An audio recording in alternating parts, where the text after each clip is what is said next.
ಕೆಂಪಟ್ಟಿ ಗ್ರಾಮದ ಸಮಸ್ತ ಪಾಲಕ ಪೋಷಕರು ಮತ್ತು ನಾಗರಿಕರಲ್ಲಿ ವಿನಂತಿಸಿಕೊಳ್ಳುವುದೇನೆಂದರೆ, ಪ್ರೌಢಶಾಲೆಯ ವಾರ್ಷಿಕ ಪರೀಕ್ಷೆಗಳು ಮುಂಬರುವ ತಿಂಗಳಿನಲ್ಲಿದ್ದು, ಎಲ್ಲ ಪಾಲಕರು ತಮ್ಮ ಮಕ್ಕಳ ವಿದ್ಯಾಭ್ಯಾಸದ ಬಗ್ಗೆ ವಿಶೇಷವಾದ ಕಾಳಜಿಯನ್ನು ತೆಗೆದುಕೊಳ್ಳಬೇಕು.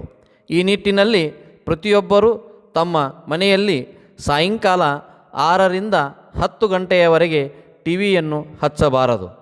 ಮೊಬೈಲನ್ನು ಮಕ್ಕಳು ಅತಿ ಹೆಚ್ಚಾಗಿ ಬಳಸುವುದರಿಂದ ಅಭ್ಯಾಸಕ್ಕೆ ತೊಂದರೆಯಾಗುತ್ತಿದೆ.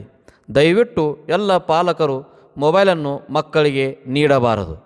ಯಾವುದೇ ರೀತಿಯ ಜಾತ್ರೆಗಳು, ಹಬ್ಬಗಳು, ಮದುವೆ ಹಾಗೂ ಇತರೆ ಕಾರ್ಯಕ್ರಮಗಳಿಗೆ ಮಕ್ಕಳನ್ನು ಕರೆದುಕೊಂಡು ಹೋಗಬಾರದು. ಕ್ಷುಲ್ಲಕ ಕಾರಣಗಳಿಗೆ ಮಕ್ಕಳು ಶಾಲೆಯನ್ನು ತಪ್ಪಿಸುತ್ತಿದ್ದಾರೆ. ಆದ್ದರಿಂದ ಮಕ್ಕಳು ಶಾಲೆಗೆ ಗೈರು ಹಾಜರಾಗದಂತೆ ವಿಶೇಷವಾದ ಕಾಳಜಿಯನ್ನು ತೆಗೆದುಕೊಳ್ಳಿರಿ. ಮಕ್ಕಳ ಭವಿಷ್ಯ ನಿಮ್ಮೆಲ್ಲರ ಕೈಯಲ್ಲಿದೆ. ದಯವಿಟ್ಟು ಮಕ್ಕಳ ಉತ್ತಮ ಭವಿಷ್ಯಕ್ಕಾಗಿ ಎಲ್ಲರೂ ಕೈಜೋಡಿಸಿ.